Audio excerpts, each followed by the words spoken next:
yesterday we spoke a lot about ethics and how some companies may not have ethical code of conduct that they adhere to, and we know that SACNAS has a code of conduct. How do we then get registration of professionals to be enforced in the science fraternity?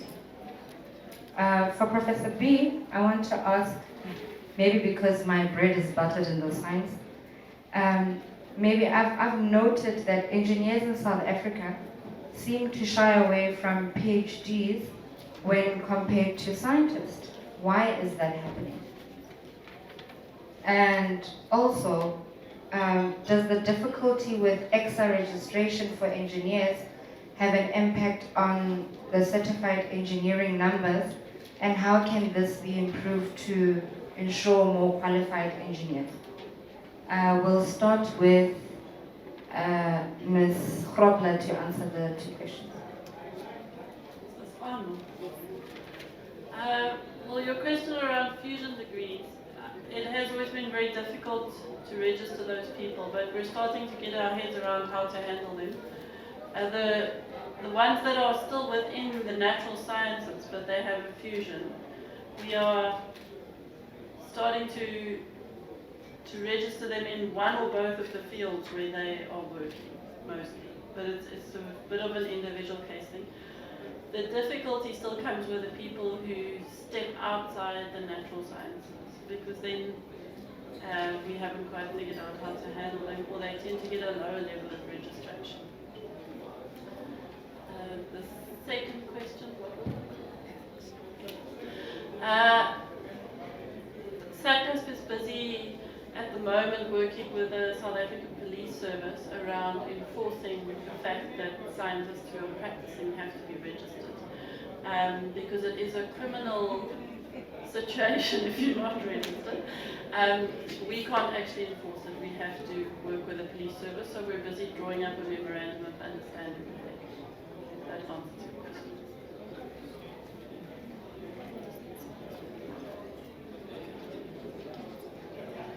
May I ask a question? So if we talk about if you're not registered, then you cannot practice. Is that what we say? So I've got a different question around that. Does that mean that the Competition Commission will have a problem with us? It may well mean that, yes.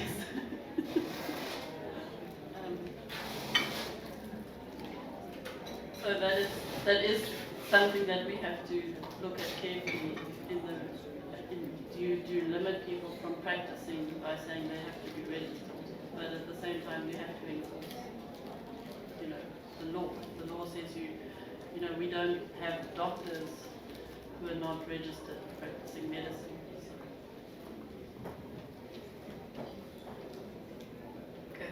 Is there a follow-up question in the back?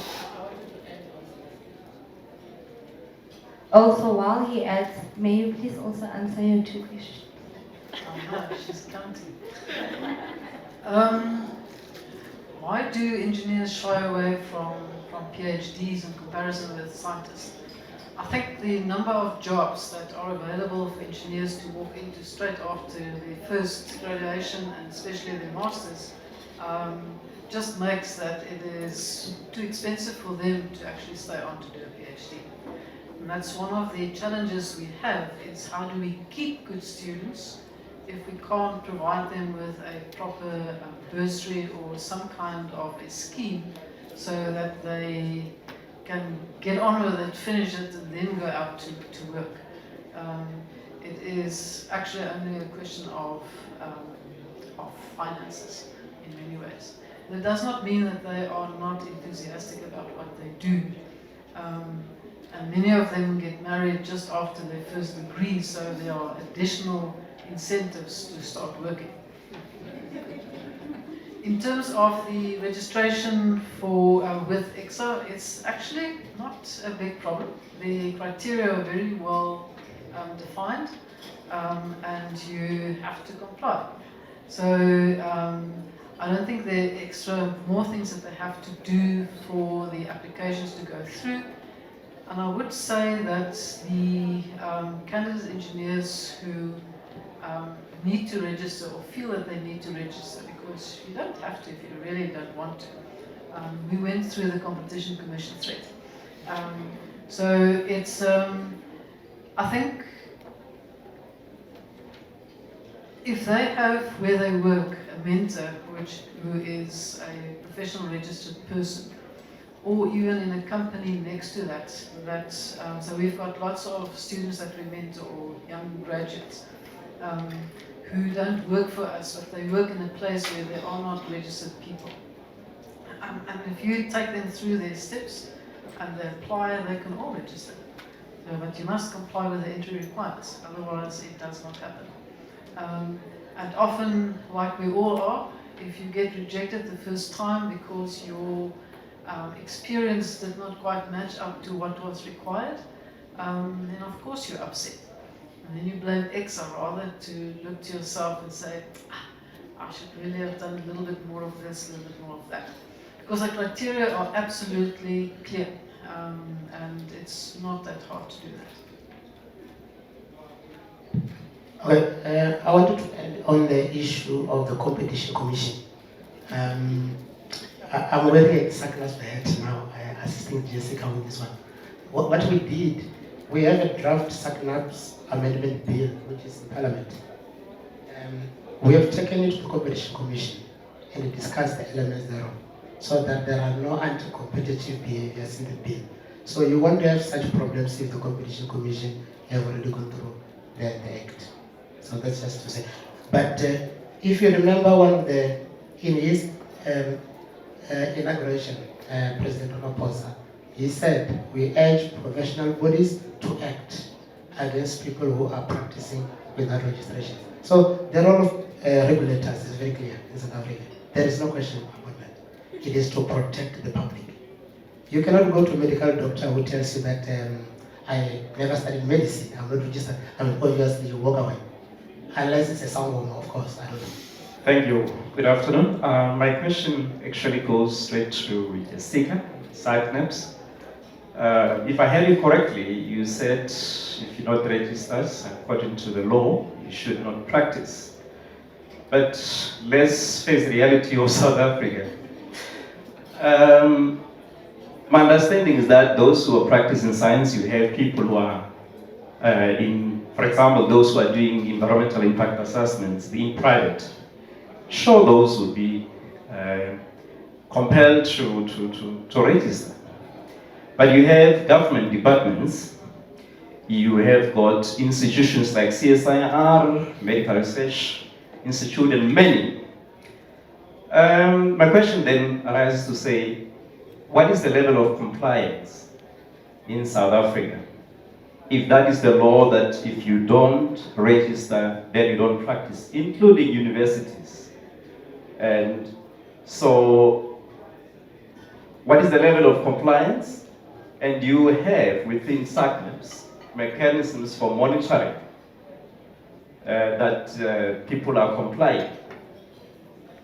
Also again, within SACNEPS, you have mechanisms to actually encourage and assist these organizations or these people to comply. Because the reality is when you look at the advertisement, job advertisements, DAF, DIA, and few, you will see that they will say part of the requirement is that you should be registered. Go to many of these organizations, also including government departments, they don't have that. So yeah, those are my 3 questions. Okay, so we definitely do see that employers requiring registration is a big factor in motivating people to register. And we have been having discussions with many different employers in that regard. There are government departments like the ones you mentioned who are very much on board, and it is incorporated into the occupation-specific dispensation. So it does affect people's salaries, and that does make them wake up and take notice. In terms of mechanisms for us to pick up people who are not registered, it often comes out where there's a regulatory requirement. So if somebody is malpracticing, we can only regulate people who are registered. And that's a lot of what we tell employers as well, is that it's a good governance mechanism, because if you employ a scientist, they're not registered, and you have a big problem. You're going to struggle both with professional indemnity insurance payouts, and you're going to struggle with motivating that you had a competent person there. Sorry, I can't remember your first question, so. What is the compliance? Oh, the level of compliance. It's hard to tell because we don't know how many scientists there are. We haven't been able to find a good source of data for how many scientists there are in South Africa. If somebody knows that figure, I can tell you that 13,500 are registered.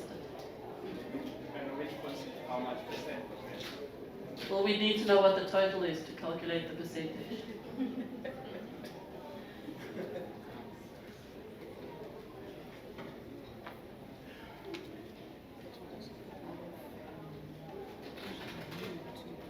My question is, in terms of SATNAP, what is SATNAP doing to motivate other, like myself, I'm from the Department of Agriculture and I'm registered with SATNAP. But what is SATNAP doing to motivate other colleagues who are working within various departments that will motivate them to be part or SATNAPs? Because at the end of the day, most people who are not registered with SATNAPs, there is nothing that is motivating them to be part of SATNAPs, because we just register every year, you just pump in money, but you are not seeing anything that will motivate most of our colleagues to be part of SATNAPs. So I want to know, what are you doing as SATNAPs to motivate those that are not registered to be registered?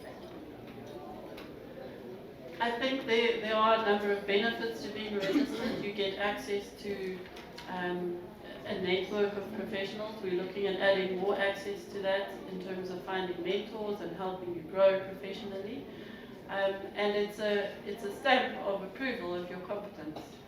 And it's a guarantee to your customers that if you don't know how to do your job properly, there's somebody that they can go to.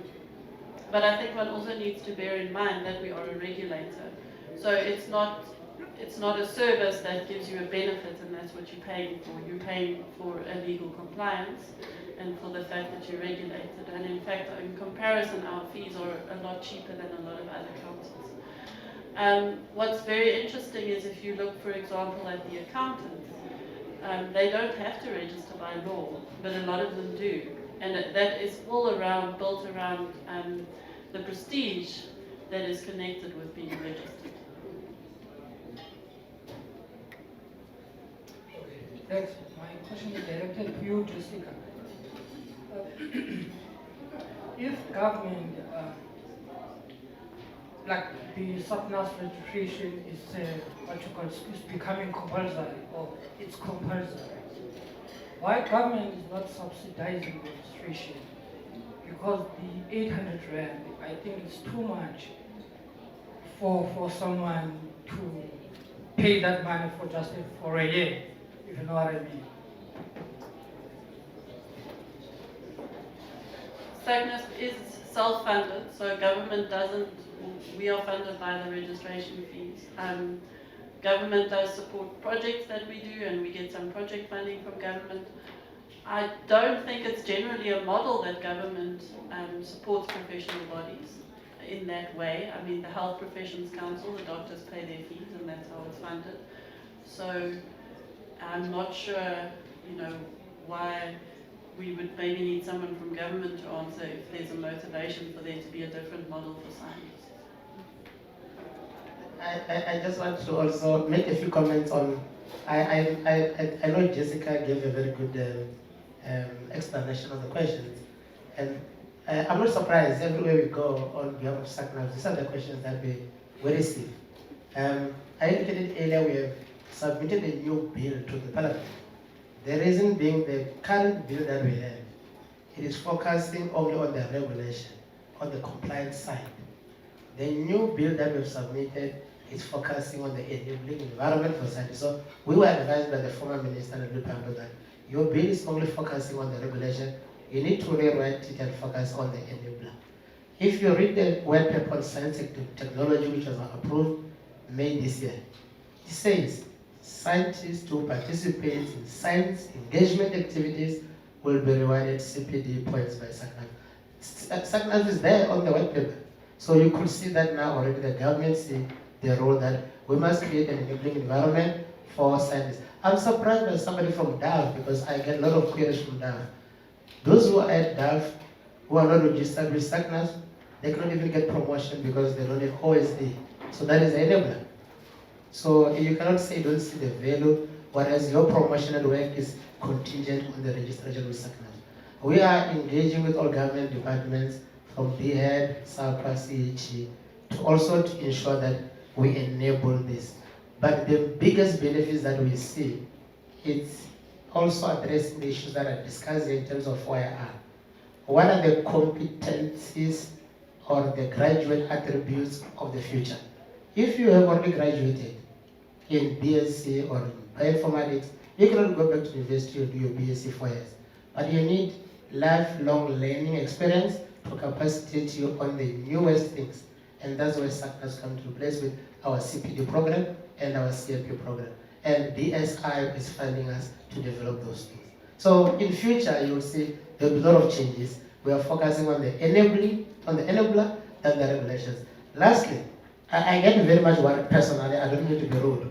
When somebody says, why should you register? For me, it's synonymous with, of course, registering means that you sign and adhere to a code of conduct. Why should I not register means like, why should I act? Why should I refuse to act ethically? The only way you can certify that you are acting ethically is because you are abide by some ethical guidelines. So I always jokingly say, if somebody says, why should I register? I say, why don't you want to act ethically? I thank you. Now, this whole question about acting ethically and to do the right thing, and within your field of competence. If you read our constitution, it actually doesn't say it in so many words, but if we use the constitution of our country as our light, all of these things come from there. So I agree people must be registered, but I don't think we should hold a gun to their head to do so. Yeah, in fact, I just want to appreciate the two presenters for the insightful information. However, my questions are directed to the second presenter on the shortage of PhDs in the engineering field. Yeah. So, you spoke about positioning ourselves as an attractive destination for international students and staff, and also about reversing the outflow of talent from our country. So my question is in relation to the numbers.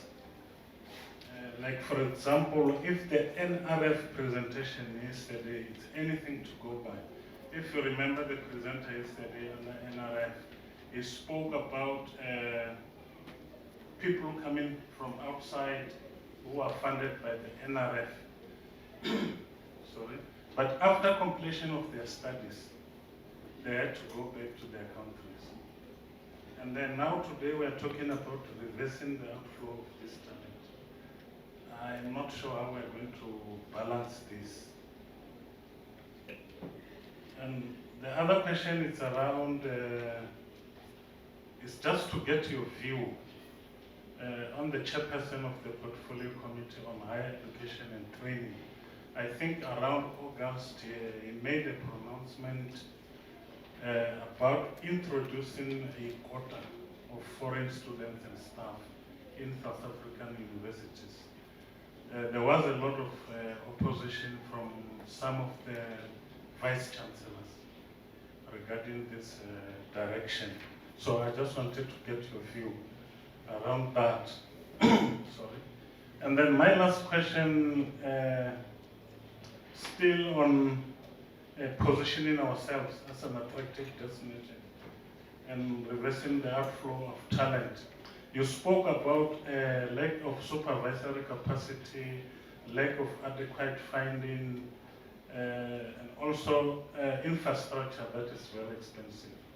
So I just wanted to get a view as to how we are going to achieve this positioning ourselves, given those challenges. And you also spoke about the black tax, giving back, those kind of things. So how are we going to achieve that? I'm a very small person in this big God. It is a societal issue that we really have to deal with. If we look at the differential of outflow of or inflow of people, and we fund them and then they go back, and we don't want them to go back. In the end, if we just talk about the people, it will happen by itself. But we clearly need some political guidance and to change some of our views on how we do this.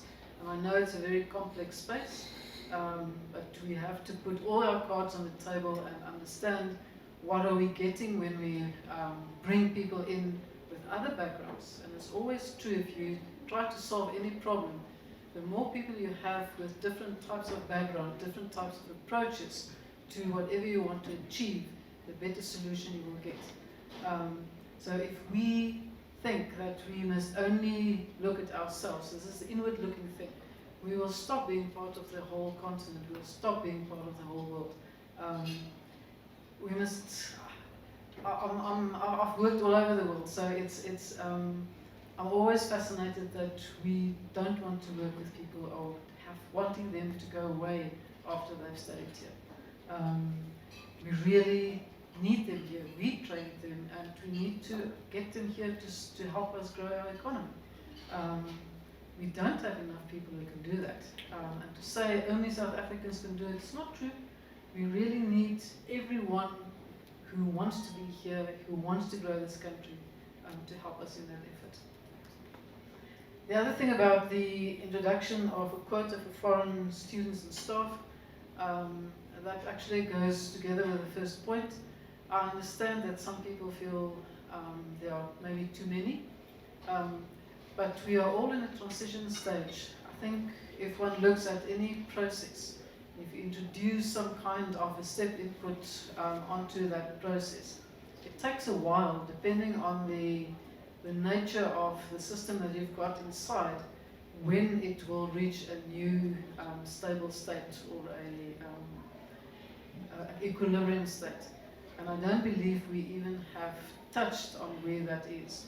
So we need everybody to help us to build the country. If we do not have enough role models, we must bring in people from outside who really have they've got the heart to want to do this. I've worked with many of them, and it's not true that they're actually taking anything away from any one of us. They are really providing huge inputs.